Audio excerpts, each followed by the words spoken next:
welcome to a special edition of a P-Dog Night live stream.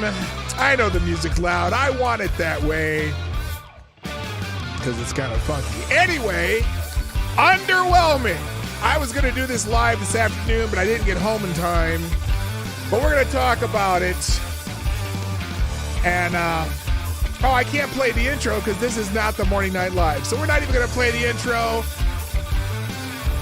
We're just going to go to the main stream in 2 seconds. All right, everybody. Welcome to a special edition of the night stream. Yes, it's the night stream with P-Dog Night. The birthday Grift edition. Call your friends, call your neighbors. We're having a party tonight, but the party. Well, look. If Democrats can have a party, because they're partying, thinking they got something. Although some of them are a bit disappointed. I'll explain later why. But it's here. I'll even turn this down more because I know this is a little loud. I can't tell. I don't know how well the music level is, but I'm gonna leave the music going tonight, so I better turn it down just so it's a faint blip in the background. So anyway, we got the indictment. We got the arraignment today. Trump went into New York. He flew to New York, and they drove over in a big old motorcade and dropped into the judge's chambers or whatever, and they had a little powwow about what he was being charged with. So we're going to go through the charges tonight. We're going to talk about some of the problems with the case. Maybe they might have some good things in the case. I don't know. I can't see it. And but there's some serious issues that I'm going, wait, now this doesn't make sense. This doesn't. So anyway, but the walls are closing in. Ladies and gentlemen, share this stream right now. By the way, Jaeger Pony, you are the new Streamlabs Superstar sponsor of the day. It continues because it's still the same day.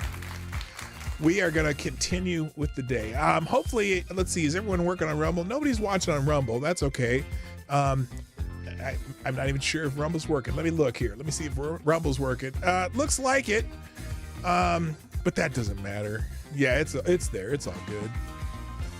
Yeah, it's good. Okay, cool. I just want to make sure it's working. So, I'm very happy that you all are here, the ones who are showing up. Natasha, what's up? Thank you. In fact, let's say hi to everybody before I move on. I'm still on top chat. Let me put this on live chat too. I hope I didn't miss anything. Anyway, first in the chat this evening is my favorite Canadian Jaeger Pony. Gets the bell. Also, good morning, Johnny Hillcat. Good morning, Sydney Olberg, whose birthday is tomorrow. Hi, Sydney, my friend. Johnny Hillcat, the original viewer of the Morning Night Live, by the way. HP Lovecraft's in the house. Aaron Meredith. Good evening, Mike Savage. Blarg. Mike, what the hell time is it for you? It's like, what? Is it like 2 a.m? What the hell are you doing up? Do you ever sleep, my friend? I don't know. I'm happy you're here, though. Also, good evening to Furry Kitten, what's up? I see Reaction Puerto Rico, you lovely island is here. Good morning, Plague Doctors. Good evening, Plague Dr. Zach, aka Zach Osborne. Selecta Boys in the house. Nice to see ya. And Anna Lynn, what's happening? HP Lovecraft. Renee Mayette, what's up? Good morning, or good evening, Lord Stanhope. Tyler F is here, and Randall Stevenson, what's up? I just watched the VOD of the morning show. Oh, is that the replay you mean? I don't know what that means. How you doing, Randall Stevenson? That's a name I don't see often. So nice to see you. I'm glad you watched the replay. 0100 on this side of the Atlantic. Oh, yeah, that's right. That part of Europe is 6 hours. I always get 7 hours because I think in Germany it's 7 hours, but the Great Britain is 6. All right, let's turn this music off because I can't even concentrate while it's playing. But if there happens to be donations or stuff like that, we'll do that. Over on the Rumble side, Jimmy Das Hotep's in the house. And also, Furry Kitten opened up a window over there too. Now, I, as you know, I'm celebrating my birthday. And so normally in the morning, I drink coffee because, I have to maintain. And plus I have an afternoon gig, a little gig over the lunch hour I do every day. But this evening, it's my birthday and I get to drink something for real. And, it's actually kind of tasty. This is called Blade and Bow. It is Kentucky straight bourbon whiskey, and it's not real expensive. I think this bottle might have been $55. Now that's cheap for this because other place I got it at Total Wine and Liquor in my town here, which it's really inexpensive place to buy booze. It's probably about $85 anywhere else, like in the country, or if you try to buy it out east, it's even more than that. It's weird. But it's really cheap here, and it's really tasty, and I'm very happy with that. I also got the bottle of Rittenhouse Rye that I never finished, but we're not going to touch that today because that's, let's see, Rittenhouse is 100 proof, and the Blade and Bow is 45 proof. Well, yeah, whatever. It's close. Anyway, yes, it is. It is it is not a blended. It is a single barrel Kentucky bourbon. So good stuff. And they have this thing about 5 keys, which is interesting. It's called Blade and Bow 5-key bourbon. And they have, you collect keys for each one. And if you get all 5 keys, you get to join some kind of a key club or something. I have no idea what that means. Random American, what's up? Nice to see you. Yes, I see you haven't caught one of these once in a while.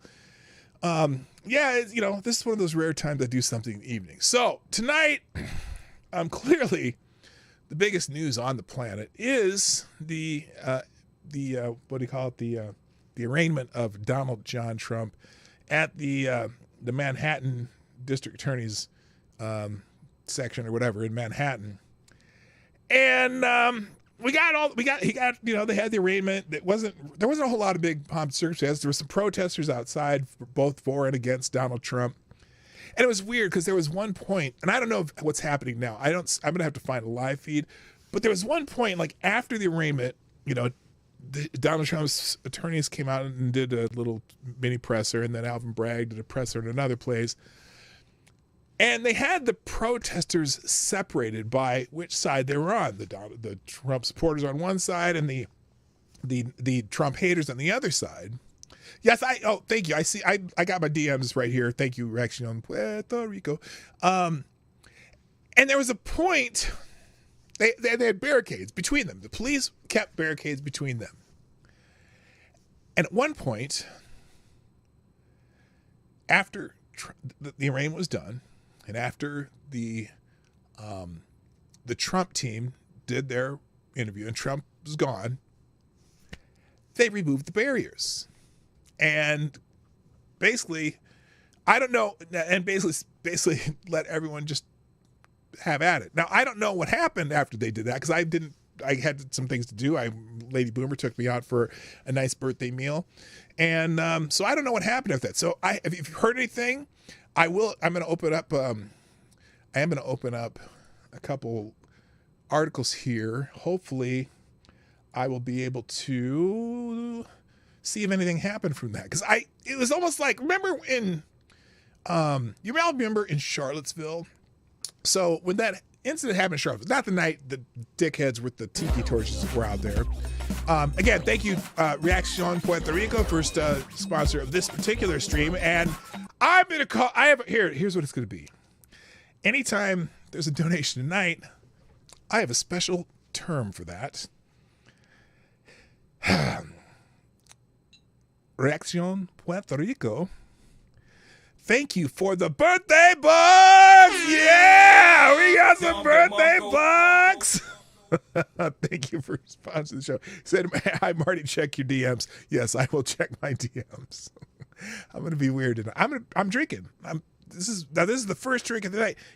I'll tell you what, maybe I should do one of those things. Well, no, I can't do that. I was going to say, for every $100, I'll do a shot. I don't know.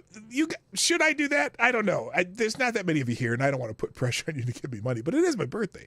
But I don't know if it should be the shot of the bourbon or if I should go grab that bottle of Jägermeister out of the freezer.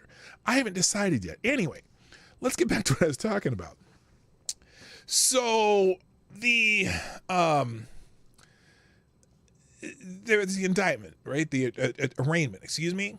And oh wait, what have I notified? Oh, let me check that. I should probably check that that DM real quick. Let's see what did you send me, Reaction? Oh.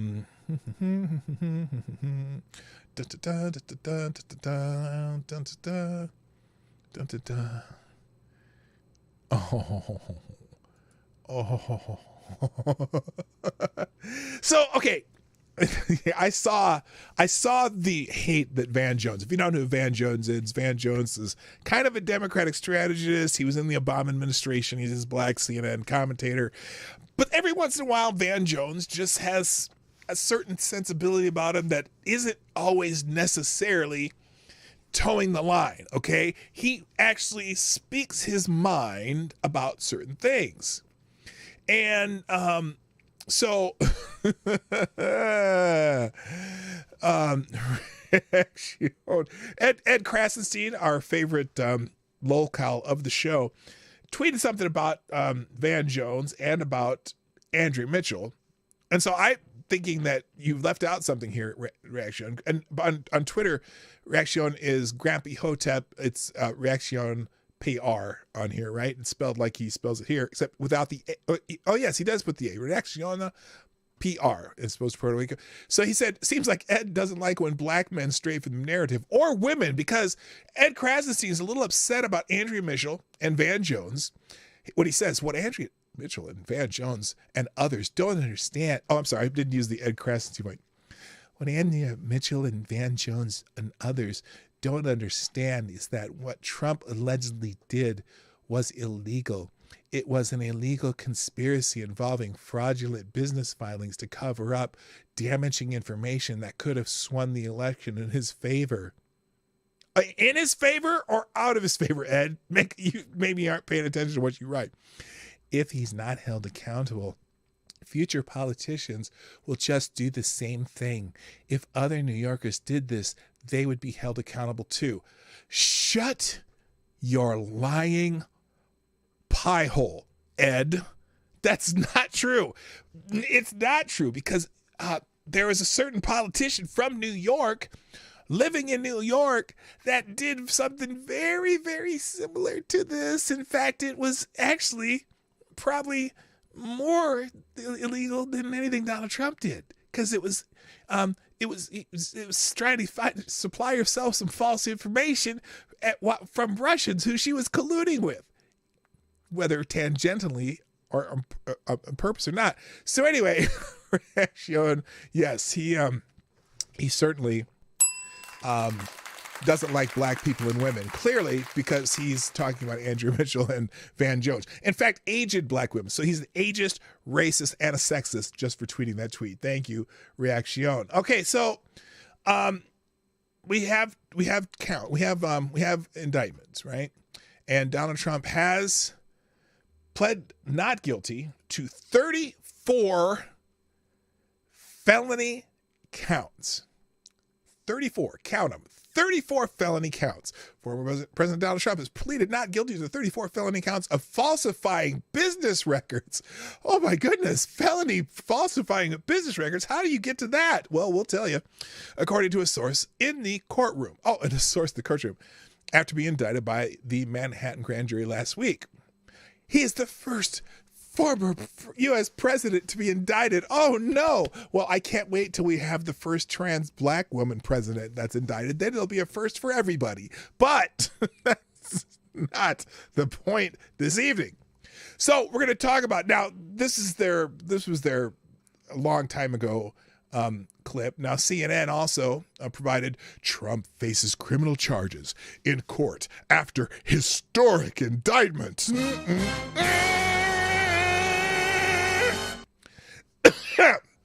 So I thought what we do tonight, we'd look at the indictment. Hi, Cool Frog. Thank you for the happy birthday wishes. I need some cough syrup. Excuse me. Okay. Let's look at the indictment, because there's something very interesting about it. And I Oh, I didn't. I wanted to come back here. Excuse me. I have something in my throat. Let me clear my throat. Okay, here's the okay, and look, I love how they write headlines. This is Channel 4, NBC, New York. Okay. Trump pleads not guilty to 34-count felony indictment in Manhattan hush money case. Ooh, sounds scary. A stone. Should I have some music for this? This is kind of. Nah, I won't. A stone-faced Donald Trump pleaded not guilty Tuesday in connection with a 34-count felony Manhattan grand jury indictment that cements him in history as the first U.S. president, sitting or former, to be criminally charged. Wait, is that true? Didn't Bill Clinton get charged with some sort of crime while he was in office? Remember that crime where his law license was stripped from him? Didn't he get convicted of something? It wasn't just some kind of perjury charge or something. And now, granted, I know they attempted to impeach him because of that, which I thought was a little silly. But I thought for sure he had some charges. Anyway, all right, so there we go. The 76-year-old Trump denied dozens of charges. Whoa, whoa, wow, whoa, whoa, I can't drive 55. Thank you, Jimmy Das Hotel. Thank you for sponsoring the show. Whoa, that's with an eye draft. Some birthday bucks. Thank you, birthday bucks. And Jimmy Das Hotep. You know what? That makes you the Streamland Superstar sponsor of the day. Jimmy Das Hotep with a big I can't drive 55 says Grifter decides to drink. Just kidding. Happy birthday. Funny how the side that was saying all of the systems were broken is now cheering the system. Oh, ain't that the truth? And now those touting the system as being a pillar of the republic are screaming about its flaws. That's true too. I'm over here like FTG. Yes, I agree. It's interesting. I think everyone needs to understand that there's a little bit of give and take in our system, and this particular system was used in a very nefarious way. And it's not the first time, and it's not the last time. So anyway, thank you very much for sponsoring with the birthday bucks. Okay, now, where was I? Okay, so the 76-year-old Trump denied dozens of charges of falsifying business records and conspiracy, which is interesting because he's not being charged with conspiracy. That's funny. That's not one of the charges, but they threw this in here. I wonder why. For his alleged role in hush money payments to two women as his 2016 presidential campaign wrapped up, the indictment was unsealed in a brief proceeding before the judge, Juan Merchan, who presided over the trial of the Trump Organization's former CFO. Trump made the not guilty plea himself while one of his attorneys spoke for the defense. What? He exited the courtroom, ignored questions from reporters down the hall, and left in his motorcade bound for LaGuardia Airport. Manhattan District Attorney Alvin Bragg has not indicated whether he plans to seek jail time in the event of a conviction. The district attorney is expected to address the media later Tuesday, which he did. Now, let's read the indictment, because I want to go through this. Now, there are 34 counts. It's not that long, even though there's 34 counts, because it's extremely repetitive. But first, we're going to look at the this is the statement of facts, introduction, blah, blah, blah. And I just want to go through it because I do, okay? Is that okay? Can we go through the indictment? I'm going to need to prepare my brain for it, though. Let's make it so you can see it a little better, though. Let's see. Does that work? I think it does, even though. Let's try this. It'll make it just a little bigger. So here we go. The defendant, this is the introduction. The defendant, Donald John Trump, repeatedly and fraudulently falsified New York business records to conceal criminal conduct that hid damaging information from the voting public during the 2016 presidential election. Now, again, he needs to be dramatic. So he's using some dramatic language there, to make these claims. Wait, Sarah's in the house? Wait, hi, Sarah. Nice to see you. Okay, so from August 2015 to December 2017, keep those dates in mind, peoples.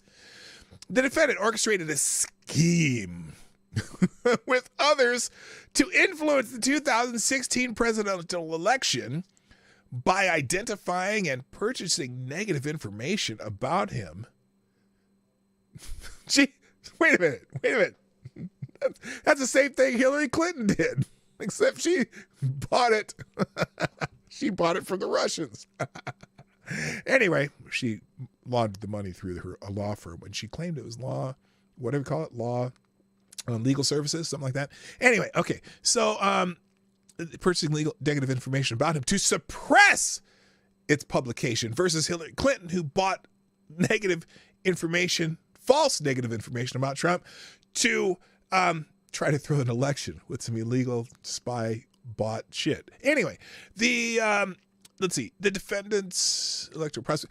In order to execute the unlawful scheme, the participants violated election laws and caused false entries in the business records of various entities in New York. The participants also took steps that mischaracterize it for tax.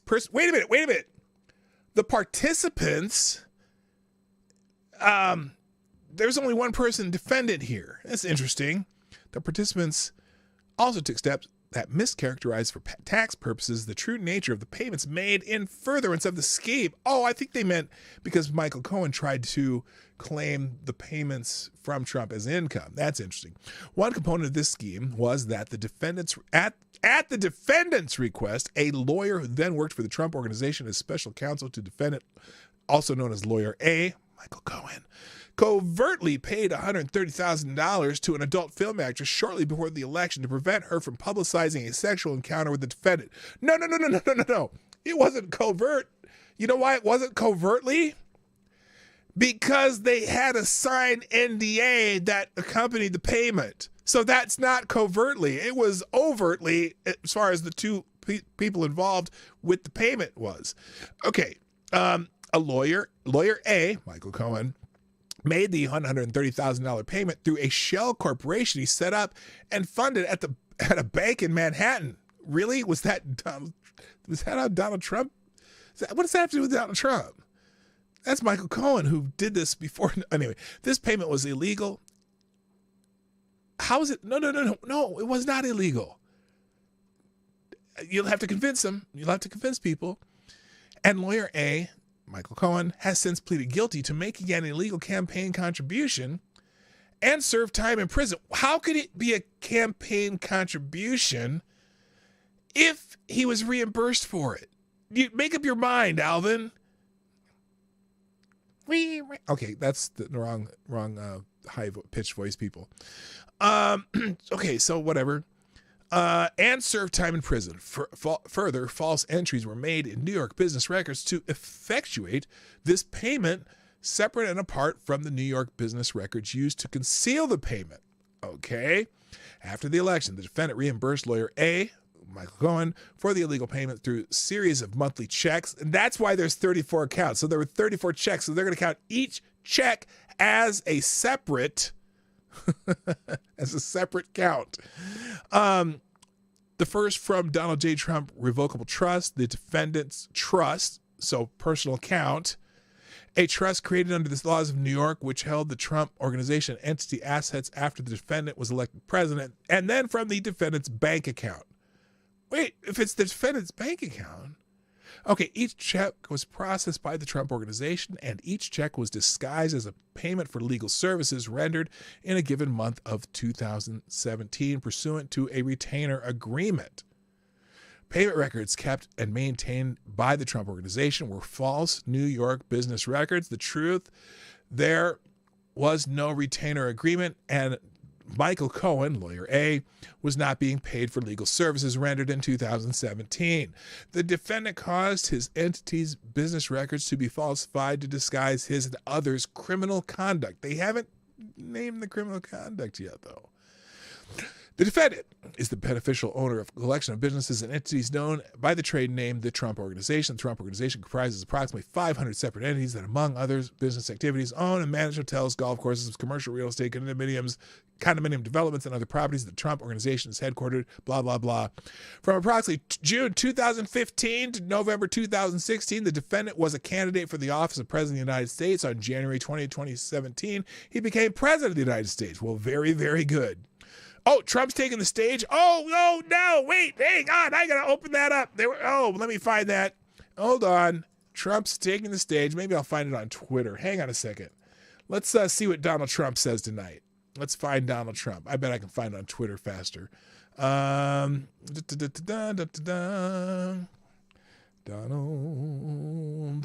Trump. Let's see. Where's the live feed? There's got to be a live feed here somewhere. Anyone got a link to the live feed to Donald Trump talking? Oh my God, it's not on here. What the hell? Okay, we'll do it a different way. I forgot to bookmark that. Damn it. If anyone has a link, let me know. Rumble got whacked. What? What do you mean Rumble got whacked? No, it's still going, I think. Okay. Shit. It's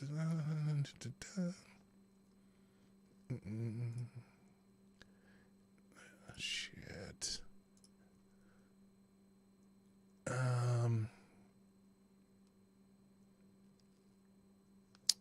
Well, shit.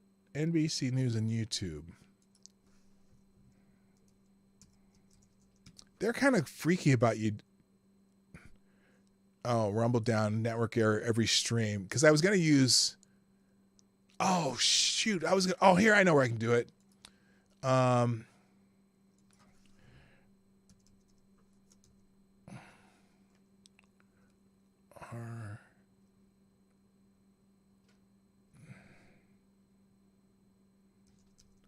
it. I should have had this ready. I apologize, you guys. Here we go. I got it. Oh my God. What the hell? Here we go. Here we go. Oh no! Right Broadcast Network is being throttled too. Right Side Broadcast is down. They are fucking with him. Are you serious? All right, let's try. God, dog. That's there. Oh my gosh, this is terrible. These people are terrible.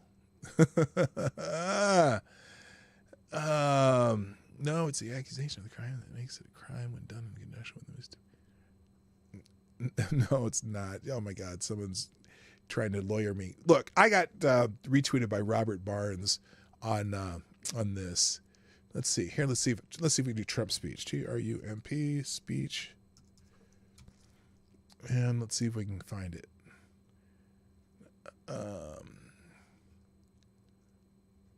Okay. Somebody have it live. Fuck me.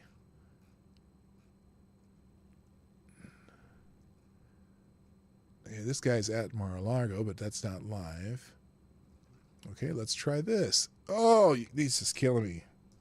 It got nuked on RSBN.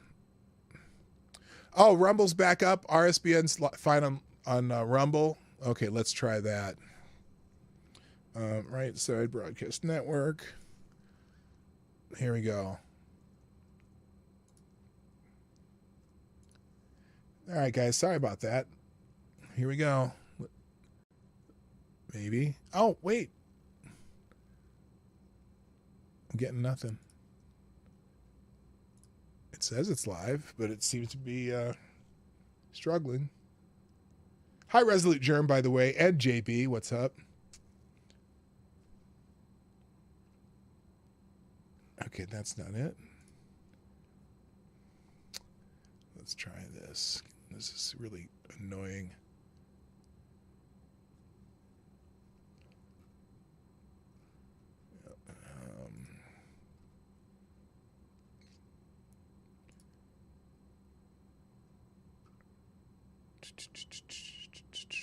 Come on, baby.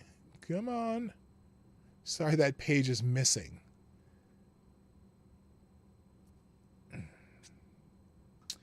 Anyone? Hey, you guys, Jerem or JB, you got a link that where yours is working? I'll try to go there. Hey, ID, what's up? Because it says it's live. I click on it and it's nuked when it go into the link. Oh, that's 2 days ago. Let's try this one. Service unavailable.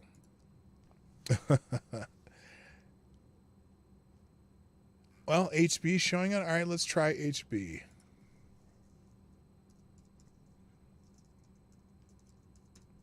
I'll just have to. Okay, none of my Rumble channels are working. All right, let's. Good F. Okay, I hate to do it on YouTube because they nuked Right Side Broadcasting on YouTube today. Now I don't know if it ever came back. I don't think it did. Right Side Broadcast News. Oh, looks like it's back.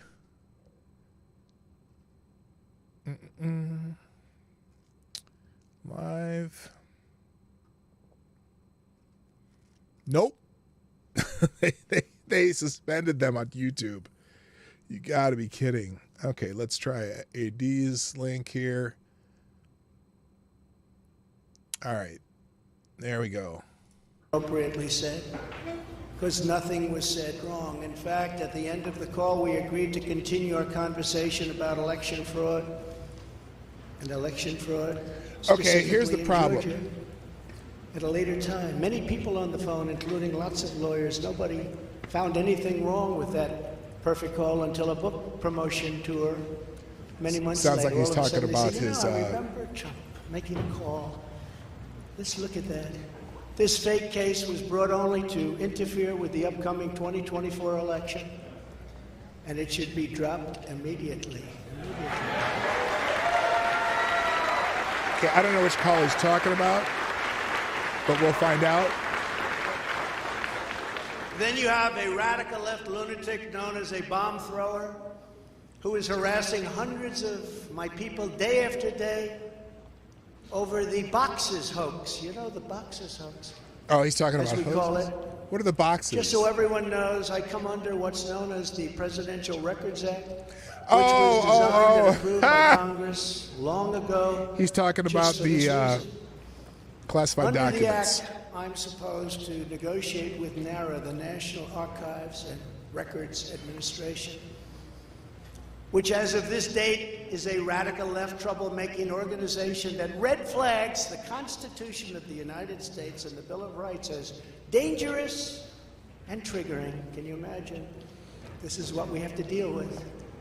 Thank you, But there is no criminality Eddie. under the Presidential Records Act. That is not what it's all about.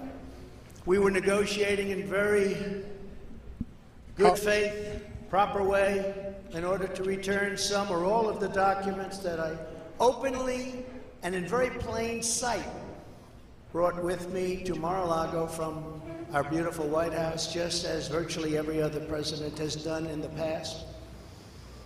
And When some vice presidents FBI and some DOJ secretaries of officials state. with NARA were here, I told my lawyer to show them the very secure storage room in which they were locked. Guarded by Secret Service. The FBI's sole request in writing was, could you please put another lock on the door? We immediately complied. It's a lot different than the Biden situation, isn't it? The next thing I know, we were raided by many gun-toting FBI agents who took whatever they wanted, including my passports and medical records. Everybody was in shock. Nobody had ever heard of such a raid before. Can't even believe it. Who would think that that could happen today? I immediately thought of the Fourth Amendment that protects against unreasonable search and seizure.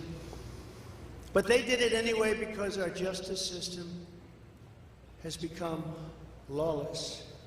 They're using it now, in addition to everything else, to win elections. Apparently, they're not looking at me through the view of the Non-Criminal Presidential Records Act. They came up with a new one. This is a new one. And they're looking at me through the Espionage Act. Think of that. How does that sound? Of 1917, where the penalty is death. Even though that is okay, he's pushed this a little bit. Now think about it. Taking boxes of documents and mostly clothing and other things to my home, which President Obama has done, the Bushes have done, Jimmy Carter's done, Ronald Reagan has done. Everybody's done. In fact, Hillary Clinton got rid of 33,000 emails, and that was okay. That's going to drive the left nuts. But her emails, they'll say. This lunatic special prosecutor named Jack Smith, I wonder what it was prior to a change,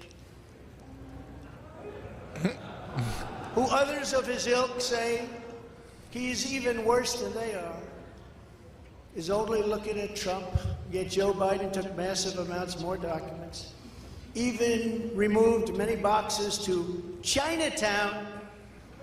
You believe that? He's got $10 million from China. Where did that come from? I guess they were banking on Hunter's expertise. And had others. I want to know about the ones by his Corvette. Offices in Pennsylvania and strewn all over his garage floor, where his now very famous Corvette is also stored. All over the floor, including classified documents. But that's okay. Perhaps most importantly, he has 1,850 boxes in Delaware, which he is refusing to give up. But isn't that real obstruction? That's obstruction. As president, I have the right to declassify documents, and the process is automatic. If I take them with me, it's automatic, declassified. Biden was vice president. He had absolutely no right to declassify as vice president. Technically, that might be incorrect. He doesn't come under the Non-Criminal Presidential Records Act. He comes under the very criminal Federal Records Act, unfortunately for him, but it's not going to matter because they don't follow the law, which has very severe penalties. He had classified documents that he took while he was a senator, which is absolutely inexcusable. That's and a little other bit, senators, including Democrats, are outraged. But he's not being harassed and hounded like the people who work for me are. In fact, they seem to have forgotten about his documents entirely. So many, thousands and thousands. It's okay with him. They like to say that I'm obstructing, which I'm not, because I was working with NARA very nicely until the raid on my home. But Biden is obstructing by making it impossible to get the 1,850 boxes or explain why many documents were located in Chinatown. Can't explain it. Why were they in Chinatown? I don't know. Lastly, I'm under investigation. This time a civil investigation by another racist in reverse, who also campaigned on, I will get Trump. I will get him. That's a problem that they campaign that they would get him too. That's really. I will get him. That's weird. Her name is Letitia James. And she proclaimed while campaigning, quote, I look forward to going into the office of the Attorney General every single day, suing him, and then going home. Just before she knew me. She announced, what is fueling my soul right now is Trump. And that she had her eyes on Trump Tower. Those eyes are focused on Trump Tower. Just the apartment in her head where Trump lives. She even assured her supporters in an election promise that we're going to definitely sue him. We're going to be a real pain in the ass. He's going to know my name personally. Well, mission accomplished. And then she claimed that I was an illegitimate president. Think of it. With all we did. Election denial? With all we did on energy, with all we did on the military, on taxes, biggest tax cuts in history, biggest regulation cuts in history, right to try, people able to get drugs now that aren't approved. Hopefully you don't have that problem. Letitia James vowed to use every area of the law to, quote, Maybe classified documents are the real ancient Chinese secret. Transactions. Those transactions Way are to go, going to be AD. investigated, she said. And that of her family and his family. Because we're going after his family, and we're going after them hard. This is all before entering office and all before knowing anything at all about me, but she's going to get me. This is why, along with unrelenting crime, New so York many is people failing. and companies are leaving New York. She said that I falsified my financial statements, but in fact we're proving and will prove that my financial statements were substantially more than we submitted, not less. And in all cases have a strong disclaimer clause in them which tells the institutions that may look at that if they want to, not to rely on the statement. But they've got a problem with their case because, number one, I'm very underleveraged. They can't believe it. All the stuff they read and gave. Well, the other problem and is have very little debt relative to the value of assets. you're talking about the And importantly, valuation not of his one bank properties. has lost even $1. She was investigating me to save banks. They have very good lawyers. But they didn't lose $1 with us during this period of time. Banks do not In rely fact, on the banks word of the we're person talking they're made almost giving $200 loans million to off on the value Donald of Trump, real estate. and they liked me very much. Period. We never missed a payment, never got a default notice, had a great relationship with all of them. I don't need banks. We have a lot of cash. I built a great business with my family. Built a fantastic business. Does Trump not see the irony of campaigning on prosecuting people? At least just a little. Yeah, probably not.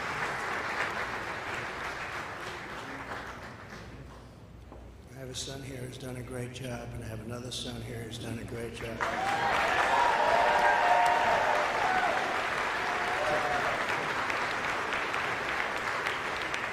And Ivanka and Barron will be great someday. He's tall. He's smart.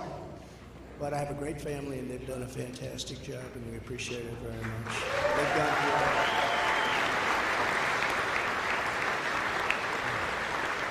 So she's suing me over banks that weren't defrauded, when she should be focused on violent crime that's driving people out of the state. This is a persecution, not an investigation. Yeah, Letitia James She's is put our family through hell. It's cost hundreds of millions of line dollars is to defend. really the weirdest one of all. But our heads are held very, very high. They want to settle the case, but I want no part of that. Donatello So here we are Slapperfellow's in the house. What's up? Nice to see you. It's where we were today, in a city that was so great just 4 or 5 years ago. Oh, we have some birthday bucks. Thank you, Donatello Slapperfellow. Says happy birthday, OG. Thank you, Donatello Slapperfellow. Appreciate you. States for the first time in history, on a basis that every single pundit and legal analyst said there is no case. There's no case. They kept saying. By the way, if you want to sponsor the show on the birthday show, right over there, pdognight.live or YouTube Super Chats or Rumble Rants. I don't care. They all work. Because he knew there was no case. Venmo, Cash App.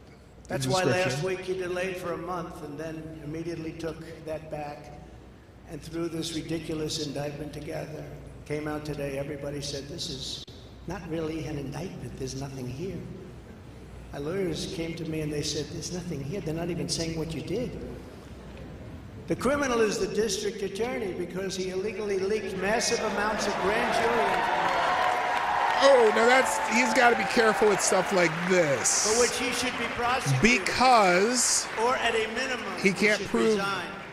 that the district attorney himself did it, but the district attorney's office or somebody definitely leaked some of the details. On felonies. Hey, She Damien has Gershwin, since what's up? Locked down her Twitter account. His chief prosecutor, who represented the Democrats and crooked Hillary Clinton in a firm run by Chuck Schumer's brother, Robert, He quit the firm in order to go to work in the DA office in order to get Trump. Can you imagine that? Hillary Clinton's lawyer. Considering he faced over 100 years, it's official. Democrat firm. In Ultimately, New York, it's more cost-effective when it quit as comes chief to jail prosecutor time. because Bragg didn't think he had a Gonna pay case. her off. Oh my Think of God! it, same guy that put this ridiculous thing together. Yet during his investigation, this prosecutor named Mark Pomerantz wrote and published a book saying all sorts of privileged things, and has been very strongly reprimanded. He was reprimanded so strongly. I've never seen anything like that. He's got to be Probably careful the of end that shit. it. But what he did was probably very illegal, but he was very, very strongly reprimanded. Even District Attorney Bragg was furious with him. They were having a tremendous fight in the office because of it. But hope is never lost because various prosecutors in the DA's office also quit because they thought President Trump was being treated very unfairly. How about that? Isn't that great? Oh, I love them. I'd like to meet them. I'd like to meet them. The DA's office even had a web page. Meet the team of executives who have done this to President Trump. That was the title. Isn't that nice? They immediately had to take it down. Meanwhile, overall crime in New York was up 30% last year. Much more than that the year before. With They reduced a lot of charges. Robberies and burglaries all up by massive, massive numbers. Not the same place that I know. Not the same place that you know. And this is where we are right now. I have a Trump-hating judge with a Trump-hating wife and family whose daughter worked for Kamala Harris and now receives money from the Biden-Harris campaign, and a lot of that. We recently had another trial, and the same judge told the fine man who worked for me for many, many years that if you admit your guilt, you will be in jail for 90 days. But if you don't, if we go through a trial and you're found guilty, you're going away for 10 years and maybe longer, which for a 75-year-old man with a great family really means life. What the prosecutors and judge did to that man, I will never forget. Well, I vote for him. The old Soviet Union. That's where we are. If he's the nominee, I will vote for him. They said, you say anything There's not a about Democrat Trump, I would vote for right that's now. Bad. And you won't even have to serve the 90 days. You'll I don't know free. about my vote too. I live in Minnesota. That's almost we have this futile to vote in Minnesota Smith for the presidential race. Threatening people every single Although, day through his representatives. A lot of our outstate Minnesota used to be threatening solid blue. jail terms. It's all solid But talk red now. about Only Trump the and cities you'll in go free. Duluth This is where we are as a nation. the Who blue would have areas, thought but they have most of the They population can't of the beat us state. at the ballot box, so they try and beat us through the law. That's the country in which we live, however, right now. The USA is a mess. Our economy is crashing, inflation is out of control. Russia has joined with China. Can you believe that? Saudi Arabia has joined with Iran. I China, Russia, absolutely understand what you're saying there, Iran, and Donatello North Korea have formed Slapafel. together as a menacing and destructive coalition. and I think- would have never happened.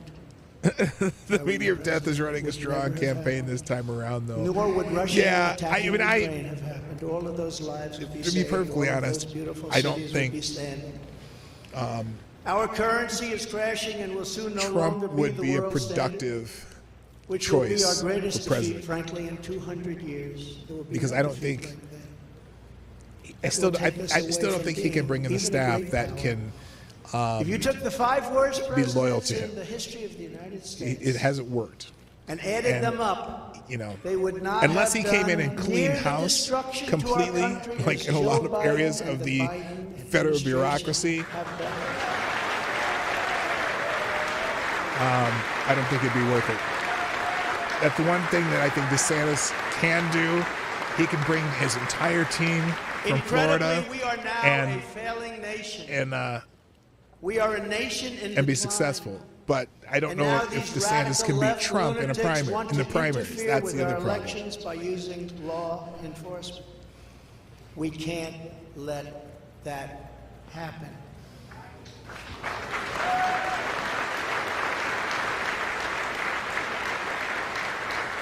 You know, the other thing they did is With all of this being said, they've basically moved and this. with a very dark cloud, The next hearing isn't until December, and they're going to start this trial in January, right in the heart of election season. This is a plan to take Trump out of the paint, unless they find a way. And God bless America. Thank you very much. All right, so that's President Trump's speech. I'm going to turn that off. I missed parts that he addressed what we're talking about here. Hello, conservative Husker, by the way. Trump needs to be productive in an alternate role. And I don't know if he's willing to do that. Hi, Tyler F. Hi, Rick Ashbringer. Nice to see you. DeSantis is backed by Karl Rove. Well, here's the thing. He might be backed by Karl Rove. He might be backed by a lot of the establishment Republicans. I don't know that DeSantis is I don't think he functions like most of the establishment Republicans. It'd be interesting to see. I mean, I know like Jeb is would rather have DeSantis, maybe because DeSantis has done things his way.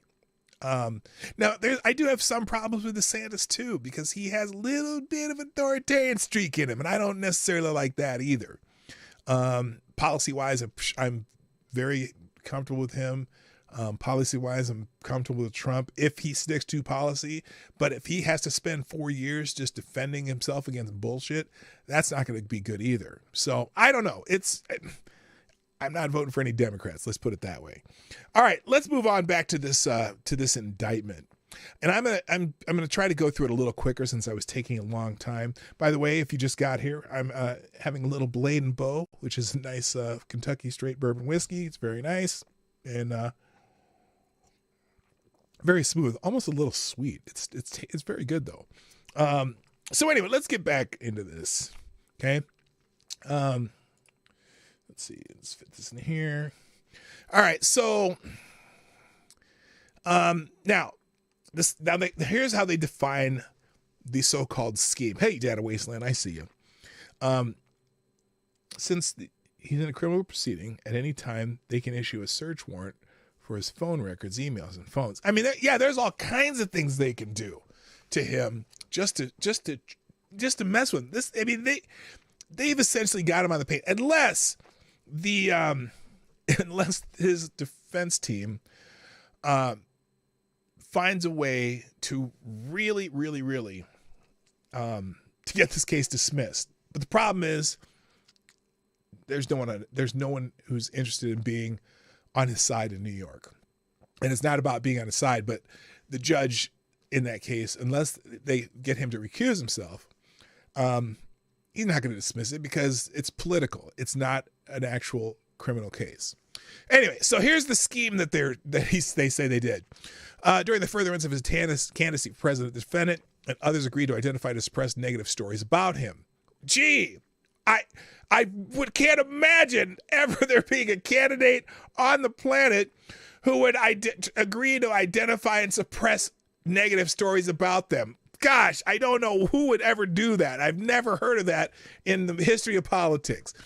Two parties to this agreement have admitted to committing illegal conduct in connection with the scheme. Oh, have they now? In August 2018, lawyer A pleaded guilty to 2 federal crimes involving illegal campaign contributions and subsequently served time in prison. Oh, yeah, it was a plea deal because they were going to put him away for a very, very long time, so he took the plea deal. In addition, in August 2018, the American Media Inc., AMI, a media company that owned and published magazines and supermarket tabloids, including the National Enquirer, admitted in a non-prosecution agreement that it made payments to a source of a story to ensure that the source did not publicize damaging allegations about the defendant before the 2016 presidential election and thereby influence that election. Now, they're going to try to claim that Trump and AMI conspired for AMI to do that. In June 2016, the defendant announced his candidacy for president of the United States. Soon after, in August 2015, the defendant met lawyer A, Michael Cohen, and AMI's chairman and chief executive officer, the AMI CEO, at Trump Tower in New York County. At the meeting, AMI CEO agreed to help with the defendant's campaign, saying that he would act as the eyes and ears for the campaign by looking out for negative stories about the defendant and alerting lawyer A, Michael Cohen, before the stories were published. The AMI CEO also agreed to publish negative stories about the defendant's competitors for the election. Gee. Now, if you think about the 2020 elections, there was a story published in Time magazine talking about how all the media did their job to beat Donald Trump. I wonder if any of those companies were prosecuted for an in-kind donation to the Biden campaign. I haven't heard it of any. Have you? Have any of you heard of that? Nope, I don't think so. Anyway, let's see. Suppressing the doorman story a few months later, or on or about October or November 2015, the AMI CEO learned that former Trump Tower doorman, also known as the doorman, was trying to sell information regarding a child that the defendant had allegedly fathered out of wedlock. At the AMI CEO's direction, AMI negotiated and signed an agreement to pay the doorman $30,000 to acquire exclusive rights to the story. AMI falsely characterized this payment in AMI's books and records, including its general ledger. AMI purchased the information from the doorman without fully investigating his claims, but the AMI CEO directed that the deal take place because of his agreement with the defendant and lawyer A. Oh, they're going to call this a campaign contribution. When AMI later concluded that the story was not true, the AMI CEO wanted to release the doorman from the agreement. However, lawyer A instructed the AMI CEO not to release the doorman until after the presidential election, and the AMI CEO complied with that instruction because of his agreement with the defendant and lawyer A. Then, suppressing women wanting... Okay, so they go into a bunch of accounts here. Oh, I'm almost done here. I didn't realize it wasn't that much more there. Okay. Suppressing Woman One's account. After 5 months before the presidential election, in or about June 2016, the editor-in-chief of the National Enquirer and AMI's chief content officer, the AMI editor-in-chief, contacted lawyer A about a woman one, who alleged that she had a sexual relationship with the defendant while he was married. The AMI editor-in-chief updated lawyer A, Michael Cohen, regularly about the matter over text message and by telephone. The defendant did not want this information to become public because he was concerned about the effect it could have on his candidacy. Who is testifying to that? Probably Michael Cohen, the convicted perjurer. Therefore, the defendant, the AMI CEO, and lawyer A had a series of discussions about who should pay off Woman One to secure her silence. AMI ultimately paid $150,000 to Woman One in exchange for her agreement not to speak about the alleged sexual relationship, as well as for 2 magazine cover features of Woman One and a series of articles that would be published under her byline. AMI falsely characterized this payment in AMI's books, including in its general ledger. So why aren't they going after AMI? Oh, that's right. They had a what is it called? Some kind of non-prosecutorial agreement. The AMI CEO agreed to a deal after discussing it with both defendant and lawyer A. So they're saying that they actually discussed with Donald Trump, and on the understanding from lawyer A that defendant or the Trump organization would reimburse AMI. In a conversation captured in an audio recording in approximately September 2016 concerning Woman One's account, the defendant and lawyer A discussed how to obtain the rights to Woman One's account from AMI and how to reimburse AMI for its payment. Lawyer A told the defendant he would open up a company for the transfer of Woman One's account and other information, and stated he had spoken to the chief financial officer for the Trump organization, the CFO, about how to set the whole thing up. The defendant asked, "So, what do we got to pay for this? $150?" and suggested paying by cash. When lawyer A disagreed, the defendant then mentioned payment by check. After the conversation, lawyer A created a shell company called Resolution Consultants, LLC, on or about September 30th, 2016. Now, what's fascinating about this isn't Michael Cohen. Well, they keep calling him lawyer A, So he was a lawyer. I'm just curious. If he's a lawyer, he's Trump's lawyer. Is he giving Trump bad advice?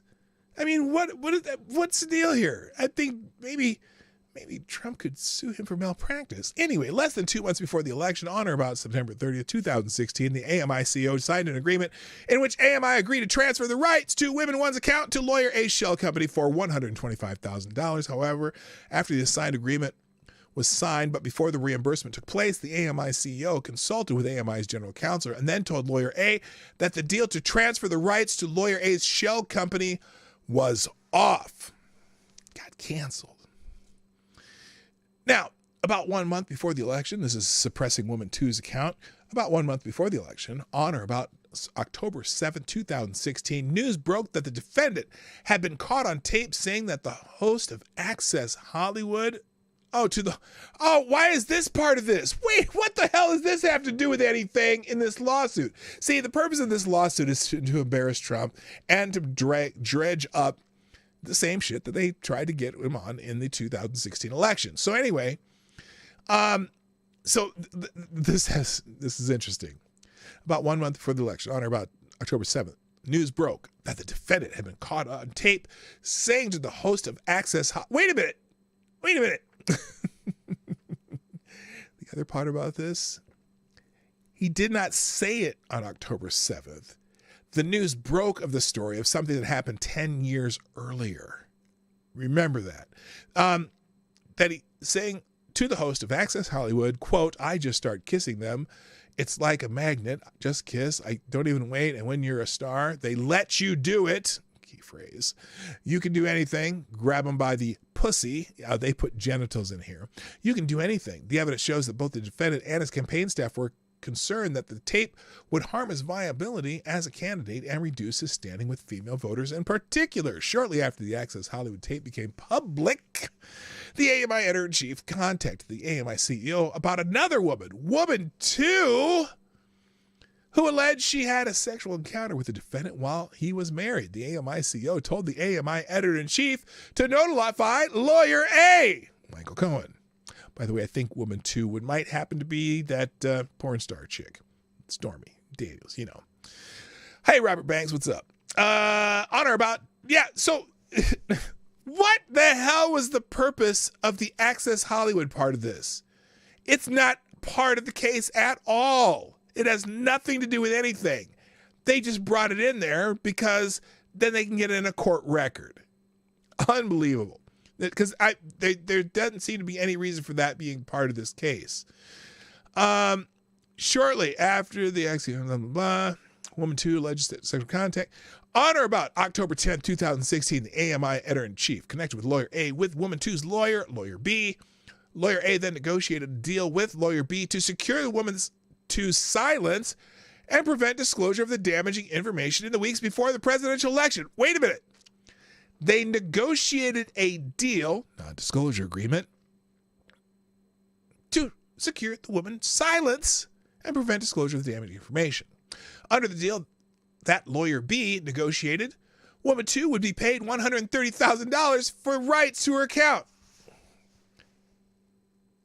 Okay, and I mean, it's sleazy as far as, Donald Trump cheating on his wife with a porn star, but they haven't.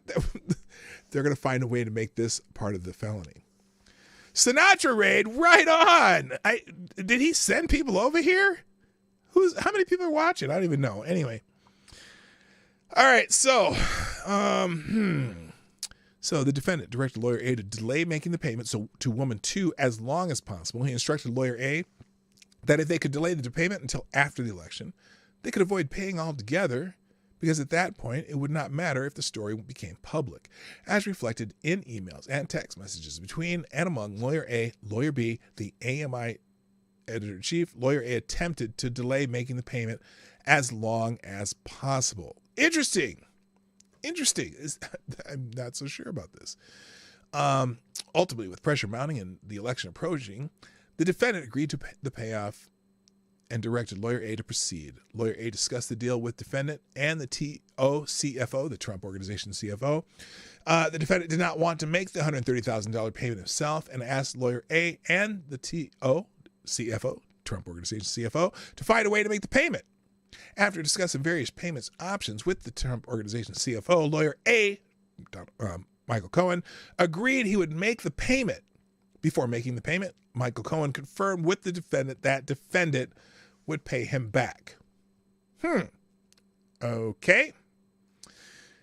On or about October 26th, shortly after speaking with the defendant on the phone, Lawyer A opened a bank account in Manhattan in the name of Essential Consultants, LLC, a new shell company he had created to effectuate the payment. He then transferred $131,000 from his personal home equity line of credit into that account. On or about October 27th, Lawyer A wired $130,000 from his Essential Consultants, LLC account in New York to Lawyer B to suppress Woman 2's account, as per the non-disclosure agreement. That's my own aside.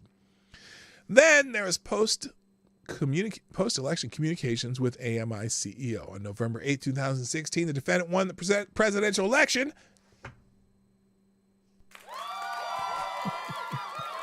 and became the president-elect. Thereafter, AMI released both the doorman and the woman one from their non-disclosure agreements. The defendant was inaugurated president in January 20, 2017. Between Election Day and Inauguration Day, during the period of the defendant transition in his role as president, the defendant met with the AMI CEO privately in Trump Tower in Manhattan. The defendant thanked the AMI CEO for handling the stories of the doorman and woman one and invited the AMI CEO to the inauguration. In the summer 2017, the defendant invited AMI CEO to the White House for a dinner to thank him for his help during the campaign. The defendant falsified business records. Okay. Shortly after being elected president, the defendant arranged to reimburse Lawyer A for the payoff he made on the defendant's behalf. In or around January 7, 2017, the Trump Organization CFO and Lawyer A met to discuss how Lawyer A would be reimbursed for the money he paid to ensure Woman 2's silence. The Trump Organization CFO asked Lawyer A to bring a copy of the bank statement for the Essential Consultants account showing the $130,000 payment. The Trump Organization CFO and Lawyer A agreed to a total repayment amount of $420,000. They reached that figure by adding the $130,000 payment to another $50,000 payment for another expense for which Lawyer A also claimed reimbursement. For a total of $180,000, the Trump Organization CFO then doubled that amount so that Lawyer A could characterize the payment as income on his tax returns instead of reimbursement, and Lawyer A would be left with $180,000 after paying approximately 50% in income taxes. Okay, that's Trump Organization CFO and Lawyer A. Okay, finally, the Trump Organization CFO added an additional $60,000 as a supplemental year-end bonus. Together, these amounts totaled $420,000. The Trump Organization CFO memorialized these calculations in handwritten notes on the copy of the bank statements that Lawyer A had provided. The defendant, the Trump Organization CFO, and Lawyer A then agreed that Lawyer A would be paid the $420,000 through 12 monthly payments of $35,000 over the course of 2017. Each month, Lawyer A was to send an invoice to the defendant through the Trump Organization employees, falsely requesting a payment of $35,000 for legal services rendered in a given month of 2017 pursuant to a retainer agreement. At no point did Lawyer A have a retainer agreement with the defendant or the Trump Organization. In early February 2017, the defendant and Lawyer A met in the Oval Office at the White House and confirmed this repayment arrangement. On or about February 14th, 2017, Lawyer A emailed the controller of the Trump Organization, the TO controller, the first monthly invoice, which stated, pursuant to the retainer agreement, kindly remit payment for services rendered for the month of January and February 2017. The invoice requested payment in the amount of $35,000 for each of 2 months. The TO CFO approved the payment, and in turn, the TO controller sent the invoice to the Trump Organization accounts payable supervisor. The TO accounts payable supervisor That's what they're going to call him, with the following instructions: post to legal expenses, put retainer for the months of January and February 2017 in the descriptions. Now it's interesting because it seems like the lawyer A and the Trump Organization's CFO came up with this. At least according to this description, I'm not sure. I think lawyers should only get nicknames from now on. I like this. All right. Lawyer A submitted 10 similar monthly invoices by email to the Trump Organization for the remaining months of 2017. Each invoice was falsely stated that it was being submitted pursuant to a retainer agreement and falsely requested payments for services rendered for a month of 2017. In fact, there was no such retainer agreement, and lawyer A was not being paid for services rendered in any month of 2017. The TO controller forwarded each invoice to the TO accounts payable supervisor. Consistent with the TO controller initial instructions, the TO accounts payable supervisor printed out each invoice, and marked it with an accounts payable stamp and the general ledger code 51505 for legal expenses. The Trump Organization maintained the invoices as records of expenses paid. As instructed, the TO accounts payable supervisor recorded each payment in the Trump Organization electronic accounting system, falsely describing it as legal expenses. Pursuant to a retainer agreement for the month of 2017, the Trump Organization maintained a digital entry for each expense called a voucher, and these vouchers, like vouchers of other expenses, became a part of the Trump Organization's general ledgers. The TO accounts payable supervisor then prepared checks and attached check stubs for approval and signature. The first check was paid from the defendant's trust, signed by the TO CFO. All right, now I'm not going to read any more of this because it just goes on describing how they paid, and it seems like let's see, the investigation of lawyer A and the defense pressure campaign. Okay, then they're claiming, let's see, in April 2019, the FBI executed a search warrant on lawyer A's residence and office. Okay, so this is the when they got Michael Cohen to plead guilty. They had a plea agreement, and he agreed to plead guilty to something. Let's see. Let's scroll down here. Then they go into a section called Lawyer and AMI Admit Guilt in Connection with Payoffs of Woman 1 and Woman 2. I don't know why the payoffs of Woman... I still don't understand why the payoffs, especially Woman 2, Stormy Daniels, why there's a guilt of anything. That's not... Again, if they paid her a non-disclosure agreement because of something that happened, maybe how Michael Cohen paid him might have been sketchy.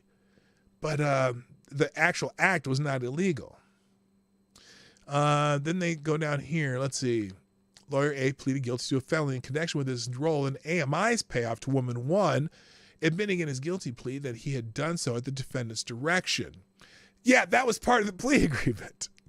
Okay.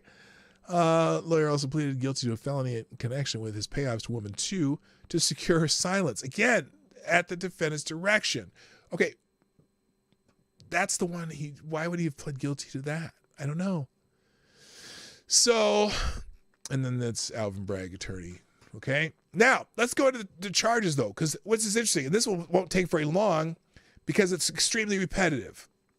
So I'm going to read the first count and the last count, and everything in between, you'll get the drift. Okay. So here are the charges from the Supreme Court of New York, County of New York. Now, when they say Supreme Court in New York City, that's their regular court. Okay. They have their Supreme Court is like anywhere else, that's just your general court. And then they have a couple levels of appeals courts. Okay.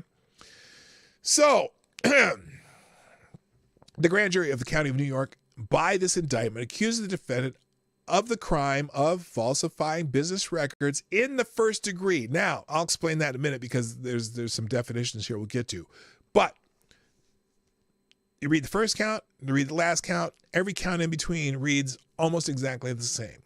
So, the defendant in the County of New York and elsewhere on or about February 14, 2017, with intent to defraud and intent to commit another crime, and aid and conceal the commission thereof, made and caused a false entry into the business records of an enterprise, to wit, an invoice from Michael Cohen dated February 14, 2017, marked as record of the Donald J. Trump Revocable Trust and kept and maintained by the Trump Organization. Actually, I'm going to read the second one because these are all, they're very similar, okay? Second count, and the grand jury, aforesaid, by this indictment, further accuses defendant of the crime of falsifying business records in the first degree. So that's the main charge in all 34 counts.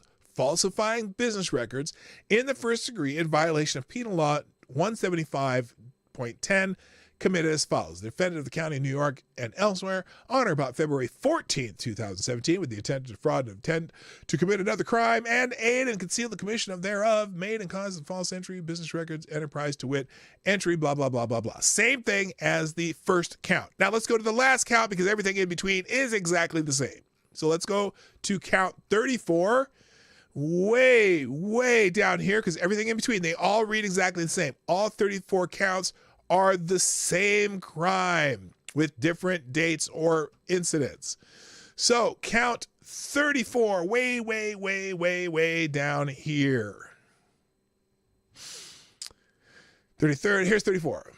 And the grand jury, aforesaid, by this indictment, further accuses the defendant of the crime of, again, falsifying business records in the first degree in violation of Penal Code 175.10, committed as follows. The defendant in the county of New York and elsewhere on or about December 5th, the last date is December 5th, with intent to defraud, intent to commit another crime, and aid and conceal the commission thereof, made and caused a false entry in the business record of the enterprise, to wit, a Donald J. Trump account check and check stub dated December 5th, 2017, bearing the check number, blah, blah, blah, and kept and maintained by the Trump Organization. So 34 counts, all are falsifying business records in the first degree, 175.10. Well, I went and looked up what that is, and here it is.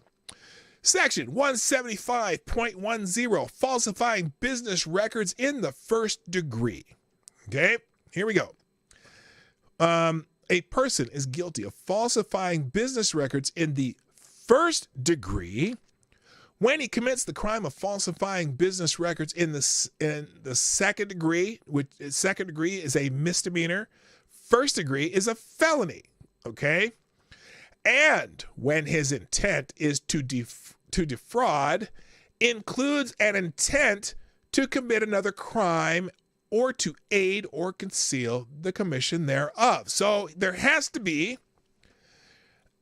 an intent to commit another crime for a falsifying business records to go from second degree to first degree. Now, what's really interesting about these 34 counts, they all have the exact same charge, which is falsifying a business record in the first degree in violation of Penal Law 175.10. All 34. But the Section 175.10 says that a person is guilty of falsifying business record in the first degree when he commits the crime of falsifying business records in the second degree, and when his intent to defraud includes an intent to commit another crime. You notice something about the 34 counts against Donald J. Trump? There's no other crime mentioned at all. Now, they say in this other section that his intent was to commit another crime. This section up here, the summary, the introduction, the statement of facts, right? Except, how come he's not being charged with any of these crimes? And also, one of the crimes that they claim, and let's listen to Alvin Bragg, because he mentions this. Oh, wait a minute. Oh, before I do that, there's another small problem. And it's pertaining to the statute of limitation. And someone kind of explained to me what it might be on this. But as you look in the New York criminal statute of limitations, so this is a that's, by the way, the felony that he's being charged with is a Class E felony. It says right here somewhere. Yeah, right here. Falsifying business records in the first degree is a Class E felony. So that's A is a high level, E is low level. They go from A to E, and E is the lowest level of felony in the state of New York. Okay, so let's look at statute of limitations on felonies in the state of New York. Right here, state of New York criminal statute of limitations. So under felonies, varies based on crime. Class A felonies have no time limit. Well, this is not a Class A felony. Rape in the first degree, no time limit. Okay, they just changed that. I think they changed it because of what's her face, E.J. Carroll or whatever that crazy lady is, who said Trump did a bad thing to her while they were standing up, while her pantyhose were pulled down to her knees. Oh, standing up with pantyhose around your knees. Have you ever tried to have sex in that position with pantyhose around someone's knees? I got a feeling that's physically impossible. But hey, that's just me. Oh, by the way, she said they were facing each other too. So that's the other detail she said in her account of her, because she still has a case against Trump apparently. But anyway, all right. Also, rape in the second degree, 20 years after the rape or within 10 years from when the rape is first reported to law enforcement, whichever occurs earlier. Larceny by a person in violation of a fiduciary duty 1 year after the crime is discovered or should have been discovered. So that felony has a 1 year statute of limitations. Any offense involving misconduct in public office by a public service during duration of the public service of the public office, or 5 years after termination of the public office. So that's different, but we haven't gotten it yet. Any other felonies, statute limitation, 5 years. Okay. Now, again, in this charging document, nowhere is it charging him with another crime. And also, one other crime that Bragg seems to keep mentioning is a campaign finance crime, which is under federal jurisdiction. Now, Donald Trump has not been charged with a campaign finance crime, and he probably never will for this particular incident, and there's a reason why for that too. Because the statute of limitations for campaign finance crime, which is normally just an administrative fine, is also 5 years. So the campaign finance crime that Trump will never be charged for, which would have happened, apparently, if this happened in 2016, at worst, 2017, when he made his last payment, statute of limitations for that is also expired. Now, in the state of New York, I've been hearing people talk about this for most of the day. The one thing that they have implied is that, well, the reason the statute of limitations may not have expired in this case is because in New York, they say that if you have your felony in the state of New York and you leave the state of New York and they can't seem to find you, there's a pause on your statute of limitations. And if you come back to New York, then you still have if they can't find you, then they can extend the statute of limitations for up to 5 years. Now, I'm pretty sure the state of New York knew exactly where Donald Trump was. His residence, his stated home residence during his entire presidency was in the state of New York. And also, he is in New York quite often. So they say, though, that so here's the question I had when I heard this, that they say, well, if they leave the state, then you don't count that as part of the 5 years that they would have for a statute of limitations, which got me to thinking. So let's say I own a business in New York City, right? But I live across the New Jersey line in Clifton, New Jersey. I own a business in New York, but I live in Clifton, New Jersey. does that mean that if they want to charge me with some sort of felony or even a misdemeanor in the state of New York, because I guess it doesn't really matter what kind of crime, if they want to charge me with a crime in the state of New York, does that mean there's zero, no, nada, zilch statute of limitation? Huh. That's strange. That's a really weird system. And particularly, it's not like they didn't know where Donald Trump was during this whole time. See, now the only thing I can think of is it's possible after he ended his presidency, after his presidency ended, he changed his residence to Mar-a-Lago in Florida. So was there a full 5-year statute of limitation from 2017 December to the time he changed his domicile to Mar-a-Lago? But it still seems strange. Yes, across state lines, Freakin'. Exactly. It's great. Across state lines. He went across state lines. So anyway, let's see. Alvin Bragg did a, oh my goodness, what the hell is that?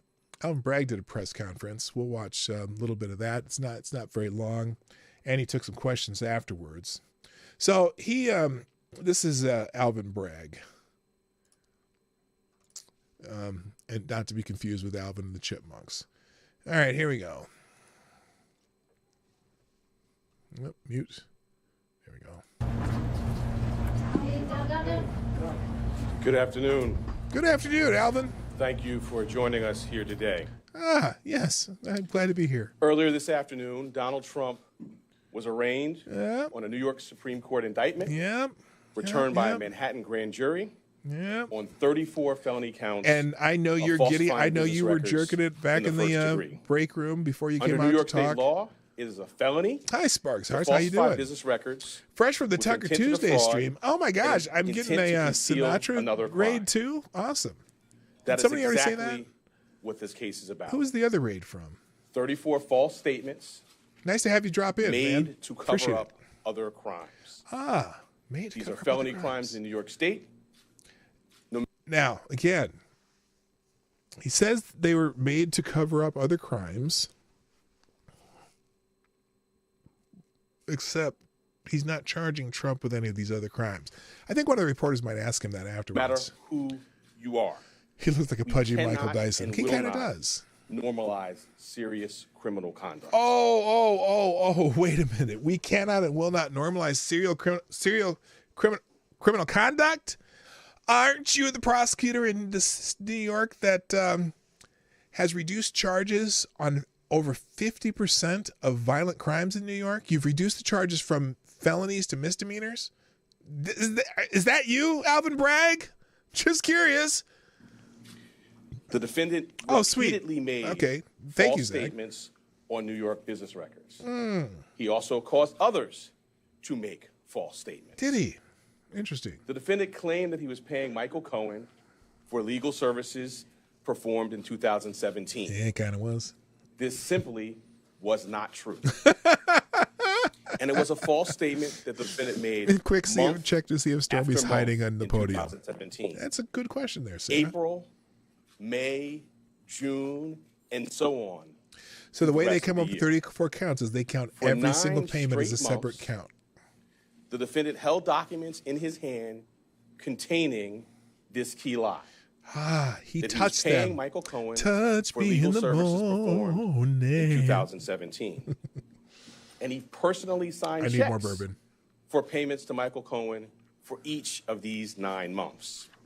Then just total, walk away. The grand jury found there were 34 documents with this critical false 34 statement. documents.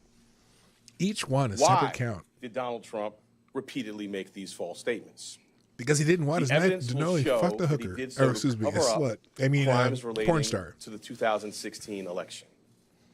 Donald Trump, executives at the publishing company American Media Incorporated, Mr. Cohen, and others agreed in 2015 to a catch and kill scheme. Catch and kill? That sounds terrible. To buy and suppress negative information to help Mr. Trump's chance of winning the Oh, election. like Bill Clinton did. As part of this scheme, I get Donald it. Trump and others I made get 3 it. payments That's what he to didn't people pay who off Paula claimed to have Jones and a negative bunch of other information about Mr. Trump. people. To make these payments, they set up shell companies, and they made yet more false statements. Oh, cool, Sparks. including, for That sounds example, cool. in AMI, American Media Incorporated's business records. Yes.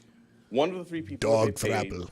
Hi, Scribe. to keep quiet was a woman named Stormy Daniels. Whoa. Less than 2 Whoa. No. Actually, her name's not Stormy Daniels. It's Stephanie Kilbert or something like that. That's interesting. Not using her stage name and not her legal name. That's interesting. Before the presidential election, Michael Cohen wired $130,000 to Stormy Daniels' lawyer. That payment was to hide damaging information from the voting public. Never heard of a politician doing that before. The participant scheme was illegal.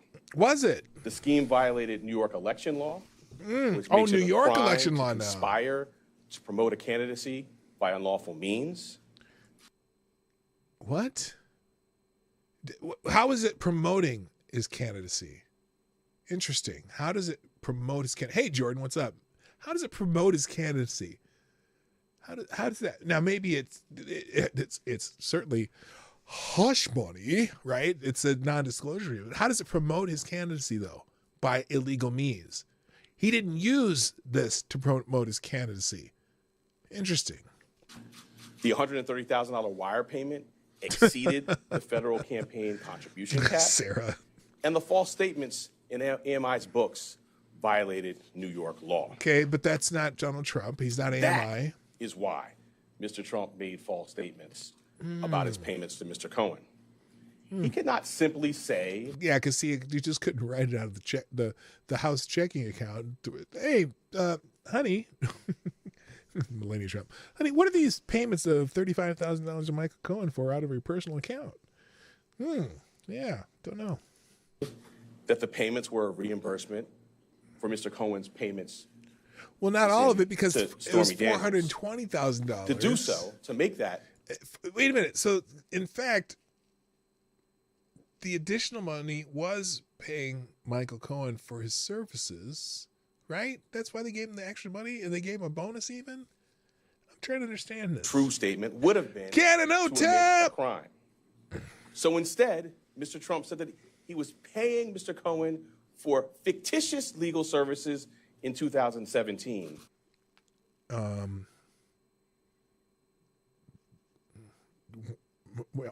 What?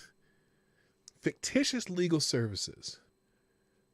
I wonder how they can not call it a legal service, because not all of it was reimbursement. Some of it was payment for the legal service of making the payment, I guess, right? Interesting. To cover up actual crime committed the prior year. What was the crime committed the prior year? They haven't said that yet, though. They haven't said how the crime of doing a non-disclosure agreement, paying off Stormy Daniels is the crime. Is that what he's talking about? Or he's just saying how they set it up between Michael Cohen and AMI? Michael Cohen, his lawyer, who should have been able to come up with a legal way to do it, right? He's a lawyer. Did he trust his lawyer? His lying, scheming, convicted felon lawyer now? Did he trust his lawyer to say, well, this should work okay? Maybe not. And in order to get Michael Cohen his money back, they planned one last false statement. Okay. In order to complete the scheme, they planned to mischaracterize the repayments to Mr. Cohen as income to the New York State tax authorities. No. Wait a minute. Only Michael Cohen could report it as income. He's the lawyer. He's the one who's getting the payments. AMI couldn't get it couldn't report it as income. Donald Trump couldn't report it as income. That's Michael Cohen, the lying, cheating, convicted felon lawyer. Interesting. The conduct I just described and that which was charged by the grand jury is felony criminal conduct in New York State. Yes. Because he's saying that the business records manipulation was to commit another crime. That his lawyer and AMI came up with, I guess. Interesting. True and accurate business records are important everywhere, to be sure. Oh, I know. They're so important. They are all I'm the sure more they're important so in important. I'm the financial curious. center of the world. I'm curious as to how That is why we have a history important there in are. the Manhattan DA's office of vigorously enforcing white-collar crime. Really? Oh, whoa. Hold up. I don't recall. Okay, this is in Manhattan. I don't recall them vigorously. What does he say? Vigorously prosecuting white-collar crime. But not violent crimes. Interesting. Office, including the talented prosecutors you saw at arraignment earlier today, has charged hundreds of felony falsifying business records. This charge, it can be said, is the bread and butter of our white-collar work. And fraud presents itself in all different forms here in Manhattan. We've charged falsifying business records for those who violated federal bank secrecy laws. We have charged falsifying business records for those who were seeking to cover up sex crimes. And we have brought this charge for those who committed tax violations. Okay, none of those apply here. This case today is one with allegations like so many of our white-collar cases. Allegations that someone lied again and again to protect their interests and evade the laws to which we are all held accountable. Okay. As this office has done time and time again, we today uphold our solemn responsibility to ensure that everyone stands equal before the law. No amount of money and no amount of power changes that. And since I campaigned to get Donald Trump, I'm fulfilling that obligation too. Oh, limited number of questions. They don't want to have too many questions because, my gosh, someone might ask him a tough one. Let's see what happens here. And she chose who gets to ask questions.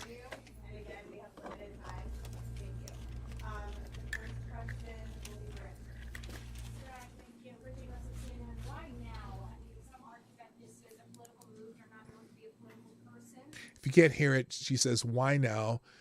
When people can say that this is a political move at a political moment, I guess.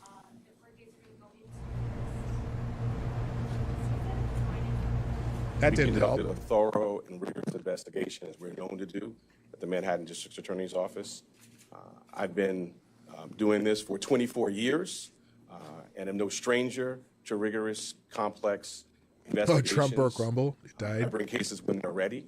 Yeah, we are having trouble with Rumble. Rumble. Conducted a rigorous, thorough investigation. The case was ready to be brought, and it was brought. The case was ready to be brought, and we brought it. Mr. Bragg, the indictment says that there were 34 false business records. Okay, this is a good question. And he says that it shows that there were 34 false business records, and then he continues. And they were done to conceal another crime, but the indictment does not specifically say what those crimes were. We are assuming, perhaps, that they might be crimes he's never been charged with. I'm wondering if you can specify. Wouldn't you have to be guilty of the other crimes in order for this to be charged as felony, 34 felony counts? But he's not even charging him with the other crimes. And no, he's not charging, the federal government certainly didn't charge him with a crime, a campaign finance crime. There's a problem there. What laws were also broken? Sure. So let me say as an initial matter that the indictment doesn't specify that because the law does not so require.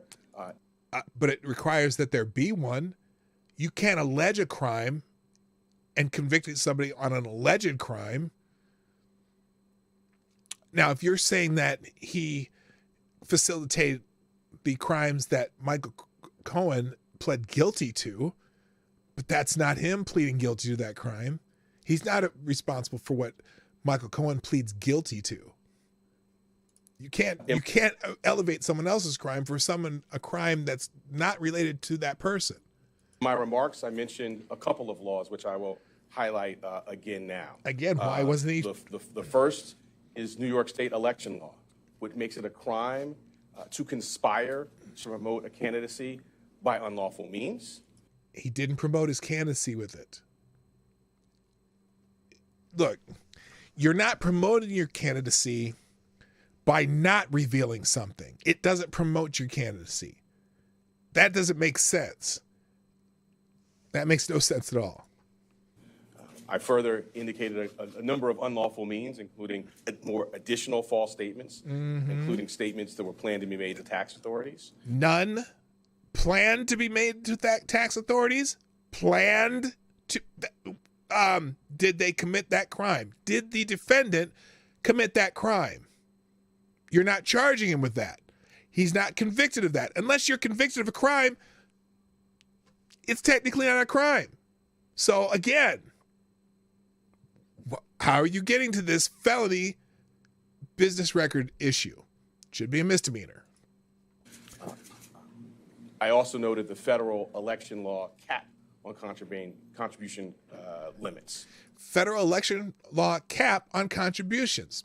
Has the defendant been convicted of a federal election law cap on contributions? Do you have jurisdiction to charge him with a federal election law cap on contributions? Answer is no. But why weren't there those crimes charged?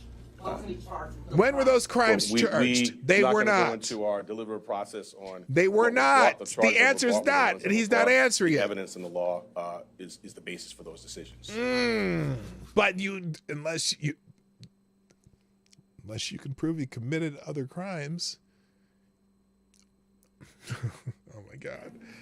You had expressed a year ago that you had some reservations about the case's readiness. Can you talk to us about what were some of the questions in your mind that needed to be answered in order to bring a case of this magnitude? I'm not going to go chapter and verse into any thinking. What I will say is, I believe the time period you're talking about, I'd been in office for a couple of months. The investigation, in my view, was not concluded into the conduct in particular that is the basis for the charges today. That you had your workaround? Is that More what you're talking evidence, about? made available to the office and opportunity to meet with additional witnesses. So as I said earlier, I've been doing this for 24 years. I don't bring cases prior to a thorough and rigorous investigation. Now, having done so, the case has been brought. Bragg brought it. with NBC News. Your predecessor took a hard look at They this said case bring and it, and he decided not brought to it. charge it. Federal prosecutors took a hard look at this case and decided not to charge it. Do you believe you have new evidence that led you to decide to charge this, or why He not? can't even talk about a federal crime, not his jurisdiction. There's never been a charge or a conviction on a federal crime regarding this. If you're not convicted, that you didn't commit a crime. You can claim that he tried to commit a crime, but the federal did not prosecute this. How? Well, as I just mentioned, we have had available to the office additional evidence that was not in the office's possession prior to my time here. And as to stuff you manufactured. your part of your question about the federal, we have a distinct and strong, I would say profound, independent interest in New York State. This is the business capital of the world. Irrelevant. We regularly do cases involving false business statements. The bedrock, in fact, the basis for we're business so integrity and a business-friendly in New York. That's why more business businesses are marketplace leaving is New true York. and accurate record keeping. That's the charge that's brought here, falsifying New York State business records. DA Bragg, I'm just going to read back one line from your statement of facts. The participants also took steps that mischaracterized for tax purposes the true nature of payments. He claimed that they mischaracterized payments for tax purposes. That would be Michael Cohen. You allege former President Trump was one of the participants who mischaracterized the payments for tax purposes. I'm not going to go beyond the plain language statement of fact. I think speaks for itself.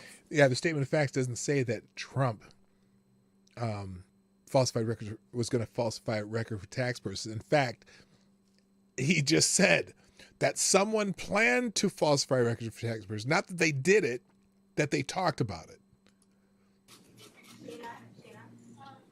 Brad, can you please comment on the strength of the evidence that Trump personally intended violating state election law, including So the charge is falsifying business records. The only charge is falsifying business requires, records. as I specified, criminal conduct that was concealed. One of the concealed crimes we allege is New York State election law. I sort of went through in our statement of facts, which I think many of you have in front of you, goes through things including text messages, emails, contemporaneous phone records, multiple witnesses. All of that will be, as you saw in the fall, borne out in a public courtroom in downtown Manhattan. Last question is Jonah. But he's not being charged with anything else.